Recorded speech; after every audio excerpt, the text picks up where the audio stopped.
Hello everyone. I wanted to make a video to salute my friend here on YouTube, Richard Dolan. Richard Dolan, about a month ago, made a video where he was talking about wanting everybody else to come in and do videos, show off their top 5 favorite Paul McCartney albums, because Richard is the world's biggest fan of Paul McCartney, self-proclaimed. And so I really didn't want to let him down. Now, I hope you people will watch this video, and those who don't know Richard Dolan may go over and subscribe to his channel, or may help him out by doing videos, not just typing comments on his channel over there, but actually doing videos. Those of you who make videos showing your top 5 favorite Paul McCartney albums. Now, Richard is calling this a 100 subscribers contest, but here's the kick with it. He doesn't yet have 100 subscribers. By my count, this morning he only had about 67 or so. So I think what his idea is, if he gets enough videos, if he gets enough people participating in this, if he gets enough subscribers, he will then send you a prize. He doesn't tell you what that prize is going to be. That remains to be seen. And I'm not doing this for the prize. You can count me out, Richard. That's fine. Thank you. Let somebody else have the prize. I'm just doing this for support. So I think what he's hoping is that by doing this particular contest, Richard is going to be able to boost himself up to get 100. Once he hits the 100 subscribers mark, then he will have the winner, and he will go ahead and issue out the prize. Well, anyway, okay, so let's start. Now, if you watched my thumbnail, you might have seen that I had this particular album in the thumbnail. This is Paul's 2001 album, Driving Rain, and the reason I included it was just basically for a gag, because quite frankly, I think this is Paul's worst album, and I affectionately call it Thriving Pain. And the only reason that I have it in the thumbnail was just a little tease with Richard, because Richard and I good-naturedly often talk about this album because it's one of his very favorites. So sorry, Richard. Okay, let's get into the top 5. Okay, we're going to go from 5 to 1, from, lesser favorite to most favorite. Now, I always feel like it's always important and essential to say this is impossible to do, because I like a lot of Paul McCartney albums. Okay, what he did with Wings, what he did with just him and Linda together, what he did as solo Paul. So this is impossible, and yes, it can change anytime. I did a video, you can look it up here, do a search. It goes back several years ago. It has to be at least 6 years ago, where I did a top 20-something rankings of Paul's albums. And I think this ranking, I know this ranking, as a matter of fact, today, the top 5 is different from what that was. So let's start, okay? And this is just how I feel today, April the 21st of 2020. Could change next week. Number 5, I went with Paul's album New, which came out in 2013. I think this is a really fantastic album. I think it would have been really good had it been Paul's last, only because it's so vibrant, it's so interesting, upbeat, fresh. It's called New, not because it's the new album, but because the whole feeling of it is about a new relationship, I don't know, happy, upbeat, kind of pleasant feeling, and everything's new and fresh again, kind of.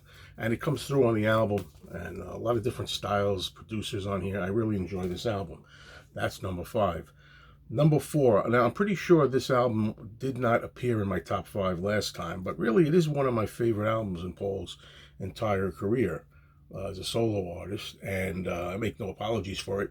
It's just that sometimes I don't know if others are better or not, but I put it in the top 5 as of right now, and that's the 1979 album Back to the Egg, which I just think is fantastic. I love that cover, by the way. What I like about this so much is it's a really harder-edged, raw Paul. Back in 1979, some people say it's Paul McCartney trying to do punk. I'll leave that up to you.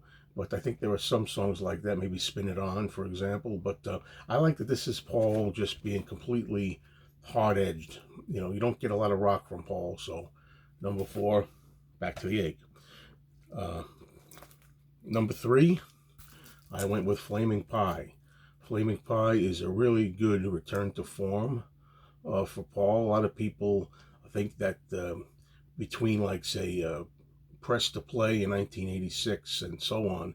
In the 80s, he kind of lost his way a little bit. I know some people think that. I know some people vehemently deny that.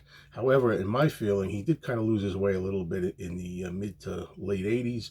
He started to come back somewhat in 89 with Flowers in the Dirt. But I think when he got to Flaming Pie in 1997, I think he was really back. And I think Paul has done a fantastic array of albums from 1997 right up until 2018 most recently. And I think he's done a lot of good stuff. Chaos and Creation in the Backyard, Memory Almost Full, and Electric Arguments. I mean, he's done a lot of interesting stuff. And it's too bad that a lot of people don't really reckon a lot of Paul's work after the 70s, and some people are kind enough to go up to 1982 in Tug of War, and then they peter out. But whatever, you're missing a lot of good tracks if you don't listen to Flaming Pie. So I have that at number 3. Now, number 2, this could be my favorite Wings album, Venus and Mars. What can I say? Consistently enjoyable throughout. Great form, Paul and the band. I just really enjoyed it. It's probably my favorite Paul album as with Wings. I would say ahead of even Band on the Run.